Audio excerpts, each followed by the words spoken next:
Who here has heard of Node.js? I'm sure most people have heard of Node.js. How many people are using it in real, live, or even unreal live? Playing with it, Okay, right, great. Who's here heard of Atwood's Law? More than people I've talked to many times at work. Great, so we're all going to learn something.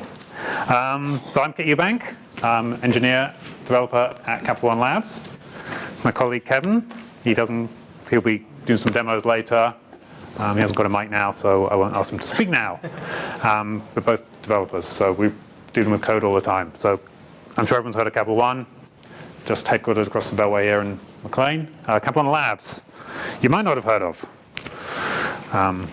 With the technology, research and development, and product development part of Capital One, we're all about building, testing, and piloting stuff and bringing it, if it's successful, into the market for our 60 million customers. So these are some marketing slides.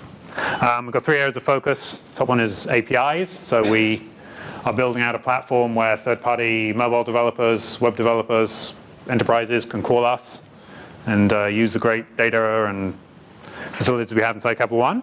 The middle one is the area we're focused on here in this area. It's all about really mobile development, disruptive banking. So improving the experience for consumers for Capital One's products. I know our current mobile banking app doesn't have a great rep, and we're all about changing that, I guess. And the third one is big data. So everyone loves big data. We do that as well. 3 locations: San Francisco, Clarendon here in Arlington, and New York. So that matches the 3 areas I was talking about. San Francisco's APIs focused.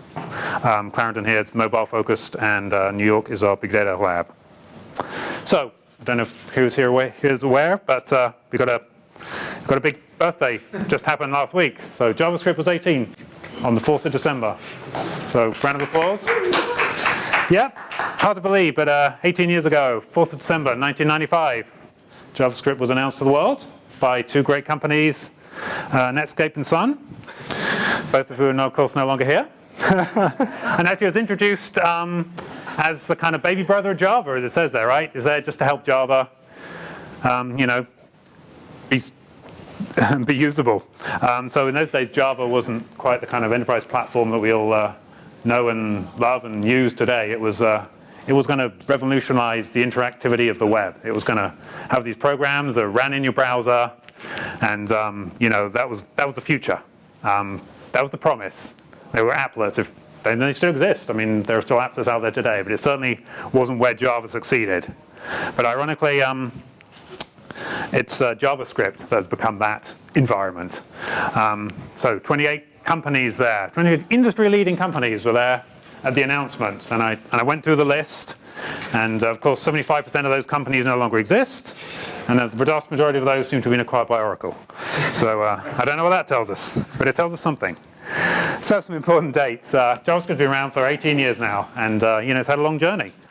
So 95 it was born. 96 Microsoft got on the bandwagon, introduced what they call JScript, but it was basically their version of JavaScript in IE3. I mean, there was no standard at this time. There was only an implementation from Netscape. So Microsoft went ahead and just kind of copied that bug for bug, basically. You had to match exactly the same functionality. They put it in their browser. 1997 it was when it was standardized, and at that point there were already 2 implementations out there. So the standard was what was there, bugs and all. I guess maybe this is where JavaScript started getting its reputation of being quirky, let's say. It was standardized by an organization called ECMA, right? That's a typo. It should be ECMA, not EMCA. But it's it's not W3C or IETF or one of the big internet standards organizations. It was a kind of relatively unknown European Computer Manufacturers Association. So I don't know why they chose that. Maybe it was the only people who'd give JavaScript some love at that point. So some more dates. 1998, Mozilla founded. Netscape was still around. They spun off the Mozilla Foundation. It was still part of Netscape at that point.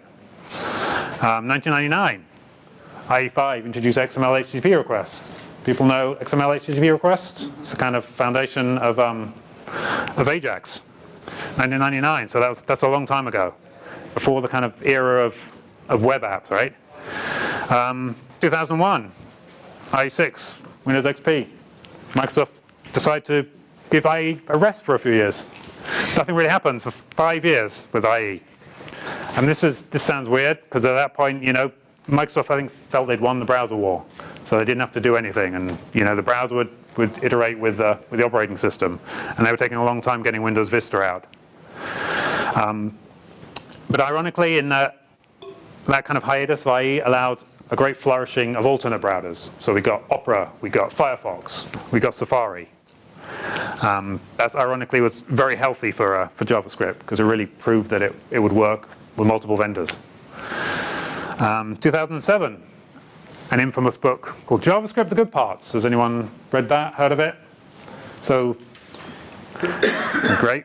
Let's say JavaScript, it was born very quickly. It kind of was standardized relatively early with a strange set of standards, and it got a reputation of being definitely a quirky language with all sorts of strange edge cases. Douglas Crockford, who was kind of known for really evangelizing the use of JSON as a data format, discovered that at its heart, JavaScript was very elegant, and there was a small, elegant language in there waiting to get out, and it was actually very powerful. So this book was kind of, instrumental in showing that, and it's only maybe a 60-page book. It showed that there is a core there that's really useful. 2008, another alternate browser, Chrome, was released with V8 as their JavaScript engine. And this was really a step forward in the speed of the way the web worked. I mean, Google, a web company, and were all about making the web as fast as possible, and felt they needed their own browser to make that happen. We'll see that later the V8 is very important, so it's the basis of Node.js. So at that point, suddenly the speed wars were on, right? Chrome was super fast. Everyone else had to be as fast, if not faster. And in the intervening years now, 5 years since then, 6 years since then, month after month, a new browser version comes out, and it's always faster than the previous one. 2009, Node.js was born. We'll talk more about that later, of course. 2010, NPM, Backbone, the kind of modern web framework. You're probably hearing about them here. The foundation of the modern web pages, and really the foundation of the mobile web as well. Can't fit them on here, but even now there are newer frameworks. AngularJS, I think, is a popular one. You might have. I think there was a talk earlier this morning about that. So, JavaScript, like a fine wine, I say, is only getting better with age. And look, here's a great infographic from Rick Monk, showing that so these are the repositories in GitHub by language. The new repositories. So this is kind of more than the total. This is actually showing the growth. So by now, JavaScript is the growing language for new projects in GitHub. Certainly not dead. Very much invigorated. So let's go back to Atwood's Law, the title of the talk. So it's based on this thing called the rule of power. Tim Berners-Lee, I guess we should call him Sir Tim Berners-Lee. Inventor of HTTP, he was kind of grandfather of the web. And now Mendelssohn came up with these statements that really were saying the web is all about simplicity, and that we should use the least powerful language to express our ideas on the web. Think of, if you're just going to describe a static web page, you're going to use HTML, a pretty simple, it's not even you can argue whether it's even a programming language. It's certainly a markup language. You wouldn't want to write a program in C++ and run it on the web server to generate your static page. That's kind of, so some people might try and sell that idea. That's not the way to do it. Or think about if you're going to query a database that had a relational, front end. You'd use SQL. You wouldn't write some super involved Java program in a low-level framework to do that. You'd use the most expressive language that you had. Now, 2007, has anyone heard of Jeff Atwoods? He's a co-founder of Stack Overflow, and kind of got a blog called codinghorror.com, kind of well known in coder circles as a respected and knows what he's talking about kind of guy. I think this was said totally tongue-in-cheek, but he said any application that can be written in JavaScript will be written in JavaScript. And this, I think, was observing the rise of web apps in the kind of mid to late 2000s. We had Google Maps, we had Outlook web actors, we had Gmail, things that you thought would just be kind of classic fat Windows kind of style applications are all being written in JavaScript. And this was even 2007. This is even before Chrome came out. JavaScript was still pretty relatively slow at this point. And I heard somewhere, and I couldn't actually find it, so maybe I was just imagining it, but I heard somewhere that said in nearly 7 years since that statement was made, on the same piece of hardware, JavaScript is now going 50 times faster. So, I mean, just some examples here about how JavaScript, it might be less powerful, but it's certainly more useful. Look at this, JSON versus XML. The same bit of information is, dozens of water, dozens of line characters shorter.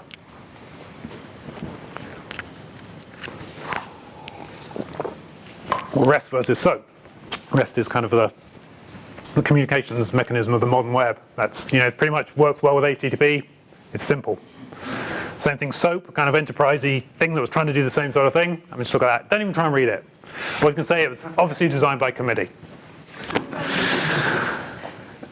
So today, JavaScript is not what it was 18 years ago, not what it was 8 years ago, not what it was 18 months ago. It's fast. It's JIT compiled, meaning as a JavaScript engine reads a JavaScript, it compiles it directly to code that's going to run on the machine. It's not interpreted. There are multiple well-funded, standard-based, fully compatible implementations. So, Google have an implementation, Apple have an implementation, Firefox has an implementation, Microsoft has an implementation. This is really, it's unlike really anything, certainly not Java, certainly not, PHP, certainly not Ruby. None of these really have more than one implementation that everyone's using. I mean, the only thing I could think of was maybe C and C++, where there are kind of maybe around the same number of real live implementations out there. And that's actually a great thing. It drives innovation, and it allows you flexibility. Okay, it's really fulfilled the promise of write once, run anywhere, which was initially Java's whole selling point. There's these high-level frameworks that you might have heard of, CoffeeScript and TypeScript, that kind of allow you to code in a way you're more familiar with, and it's no longer just for the browser. And that's the kind of meat of our talk here. So let's talk about Node.js. There we go. That's the goal of Node.js, to provide an easy way to build scalable network programs. Ryan Dahl's the founder, the creator of Node.js, and this is taken from his initial announcements of Node.js. So it came from realization that we were building servers wrong. That the way to build servers was more like the way the browsers work. Instead of to use an event loop to just do as little as possible. So, the interesting thing there is that there's actually no mention in there of saying, we should use JavaScript. The fact that JavaScript is obviously what Node.js is all about is because it fits with the browser model. If you're saying we should do servers like we do browsers, then the language to write them in should be JavaScript. So it was created in May 2009. It's based on the Google V8 engine that I mentioned earlier. There's another open source component called libuv in there, which is the kind of eventing framework. It's currently version 10.2 something, 0.10.2 something. So it's not even yet at a 1.0, but they promise that it's coming. The way the versions work is the even numbers of the stable version. So for example, now there's a 0.10.2 and there's a 0.11.2. The 0.10.2 is the version you should use if you're trying to do something that's more production-like. The odd number versions are kind of non-stable and development versions. So it's a server JavaScript. It's built in Google V8. The key about it, and the way that it works actually like the browser, is that the whole point is you never block it. So the traditional way of doing a server is to, whenever you do an interaction with something else, what's called an I/O, with a disk or the network, your program stops while that operation is happening. Now, obviously, the way to get around that on a server is to have multiple threads, and at that point, your program was very complicated. So the whole idea behind Node.js is that you should never stop. Any I/O operation should be what we call non-blocking. And and no function should ever perform direct I/O. So the way this all works is to start the operation and then give Node.js a function that should be called back when your operation is complete. And you'll see a bunch of demos later. So this is kind of pretty rapid, pretty dense stuff. But it'll become clear as we look at code later. So a key idea is a callback. Now, you might have heard of something called callback hell, which is something that happens when you start writing code like this. You start an operation, and when it completes, you want to do something else, and your code starts getting very nested. So I'm going to say that's one of the drawbacks, but it can be worked around by kind of structuring your code better. And actually, one thing we found is that you need to stick to the philosophy of Node.js, which it's all about building scalable network programs. It's not really suitable for everything you want to do. It's certainly not suitable for heavy-duty number crunching or complex business logic, we found. So I'm saying it's all based on an event loop. This is kind of the pseudocode for an event loop. You just, while there's more stuff to do, while there are more events that could possibly happen, you get the next event, and if there's a callback associated with that event, you call it, and that's it. It just simple, goes around like that.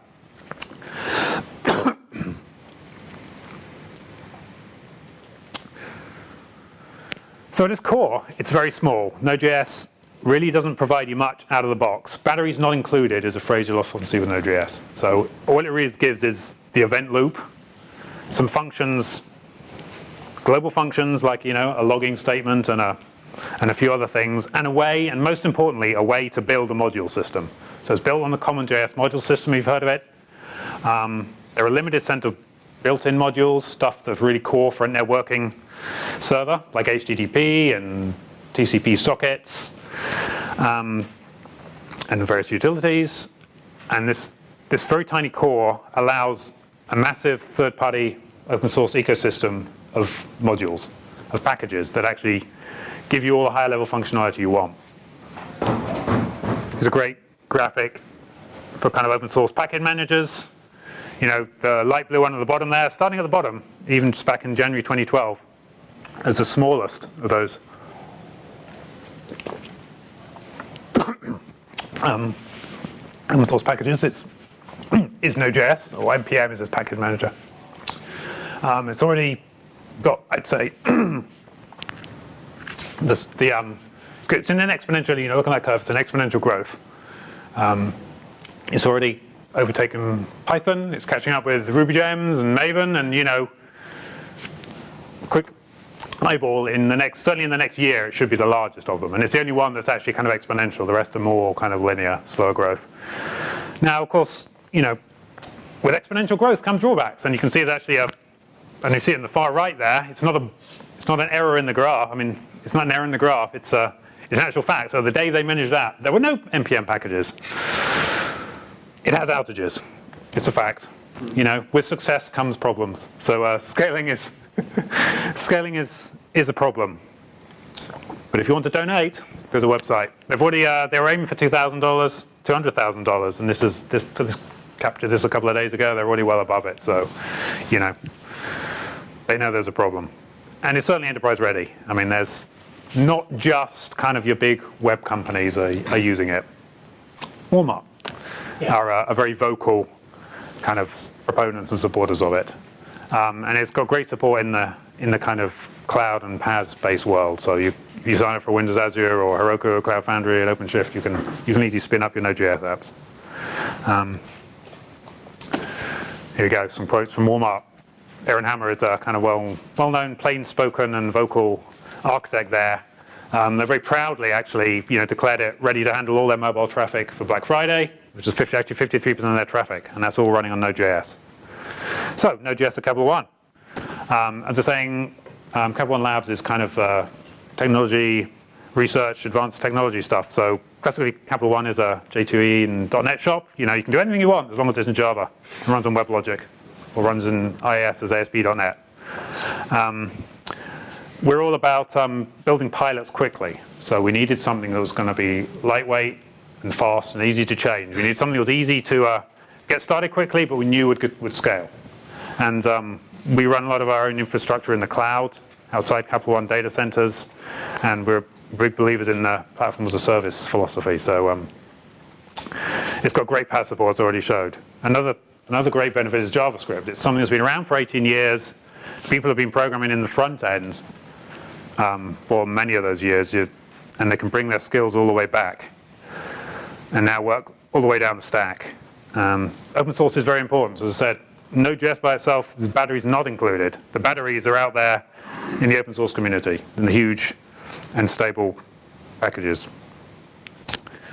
Some quick lessons learned before we get to the demos.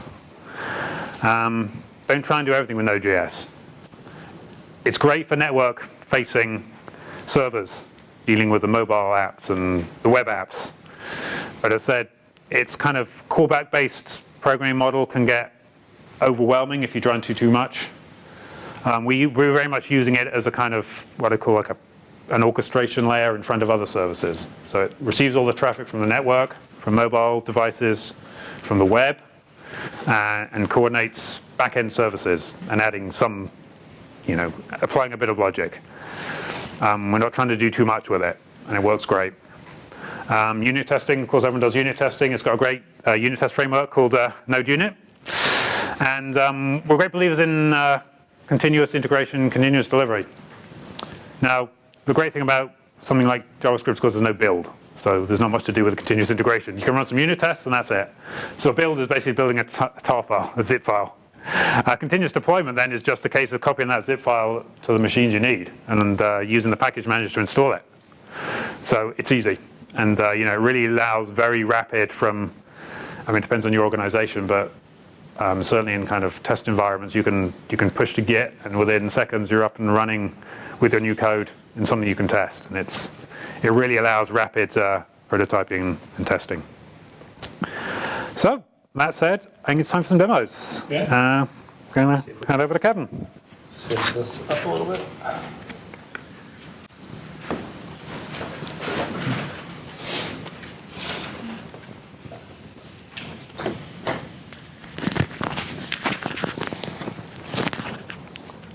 Hopefully you can hear me now.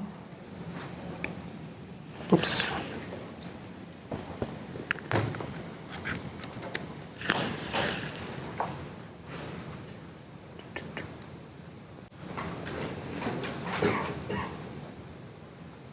Excellent. All right, so of course I'm up here. So Node is actually really easy to get started with. Node.js.org is the home. You can go and just click the install button. You'll get a package that is an easy thing to download and basically installs the Node binary itself and the npm binary, which is the package manager. So then you can just get started easily by, hopefully you can see this easy enough, but it gives you the Node binary itself, which is a REPL. It lets you just run it by itself, and you can actually start interacting with the I think it's not showing all of it. There we go. You can just do commands right away. You can have it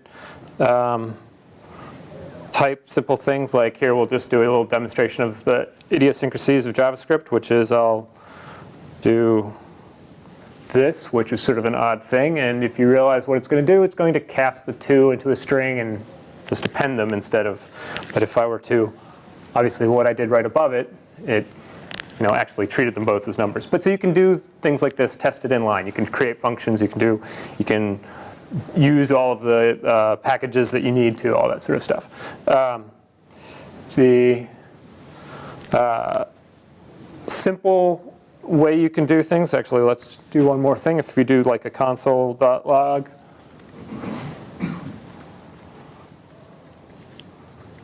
So there you go. You can see that it actually logged to the console, and then that value actually returned undefined. So really simple type of things that you can get going here. So here's a very simple program, right? Same thing. We're just going to log to the console. Here's the simplest hello world you can think of. So if I actually just run it, basic simple stuff. So let's jump ahead, and we started talking about the event loop, right? So this one is a little bit trickier. Here we're going to log, and then we're going to stick an event on the event loop that should happen on the next tick, and then we're going to log again. So a tick is, each time you go around the event loop, that's a tick. So it looked linear, but if you see what actually happened there, oops, not simple.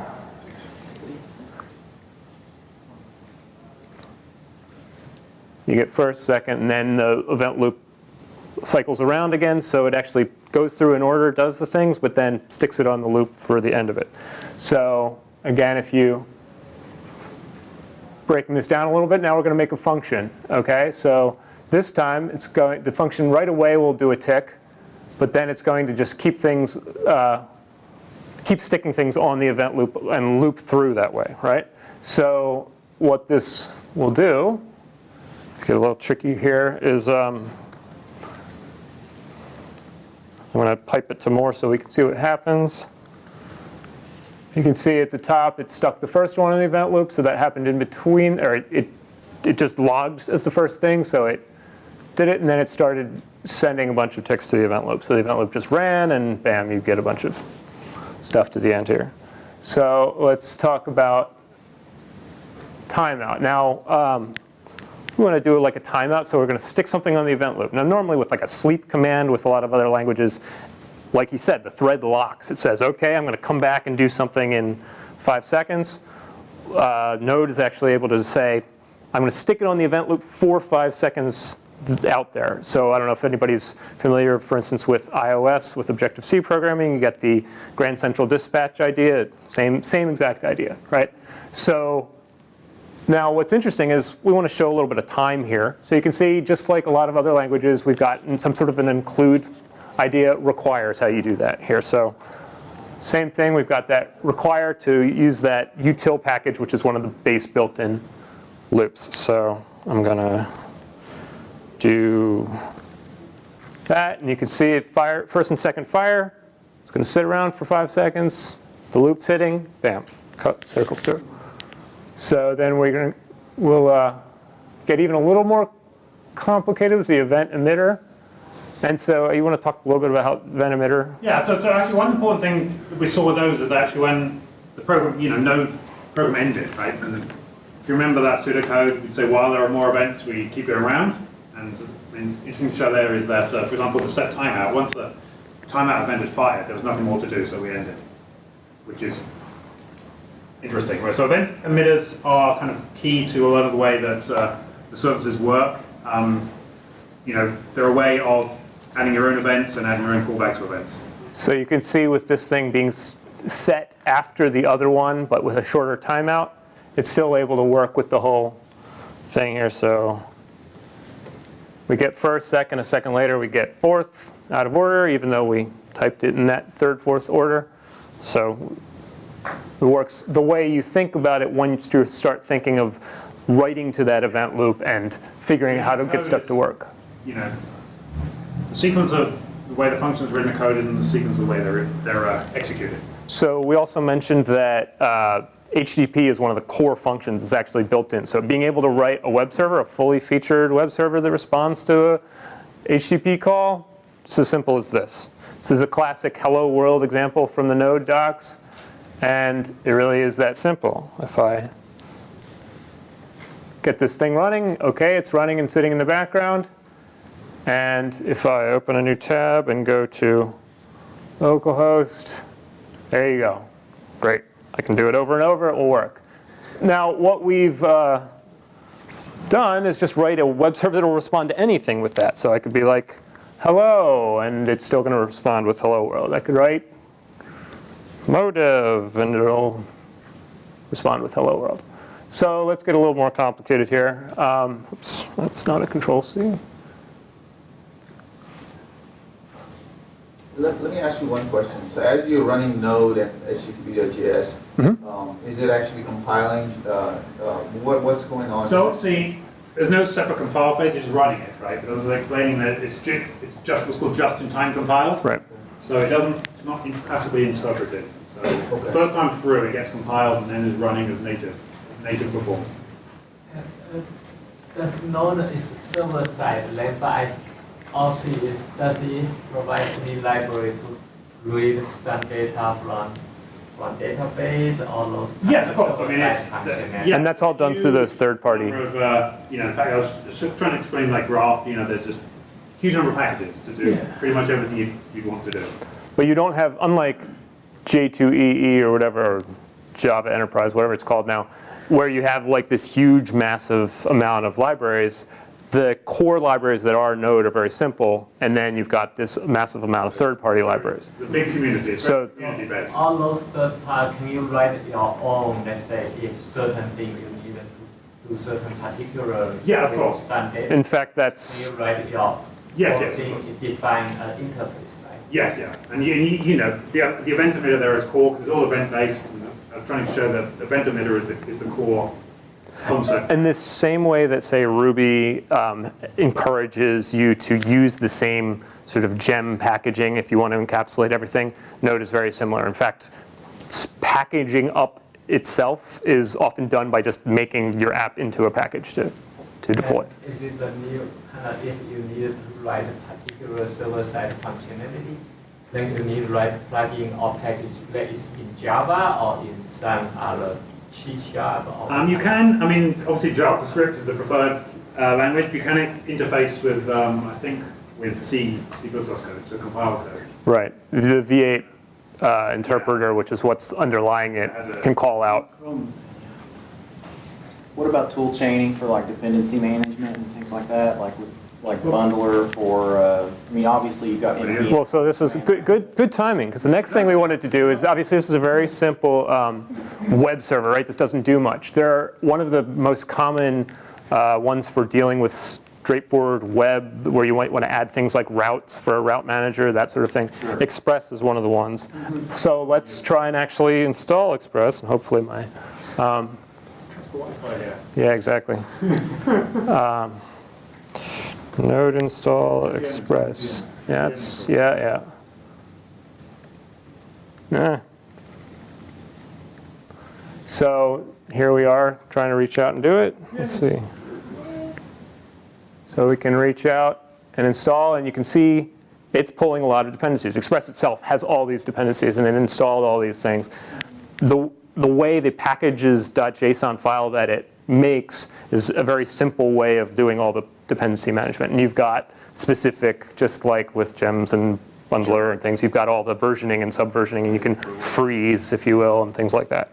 So now that we have Express installed, we can do a little bit more complicated, not too much, but here we've got a function that will only respond to this particular route with hello world.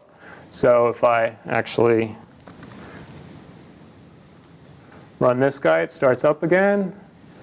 And if I try and go here, I actually get a 404, because there's nothing that's supposed to actually listen here. But if I go to the root, it still responds.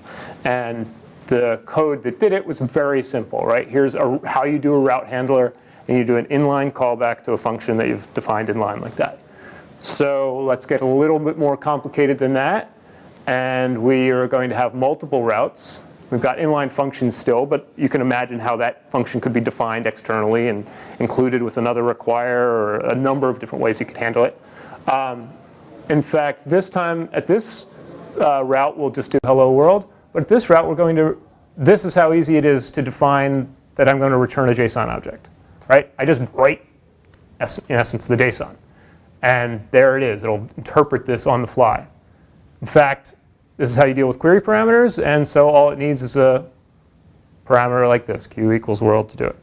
So we'll stop the other one. That would be confusing. So we start the next guy. And if we go here, great, we still get hello world.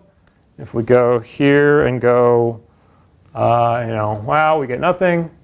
And if we go hello, you can see it's going to return this blank object, but it's very confused because there's no real object that it could build.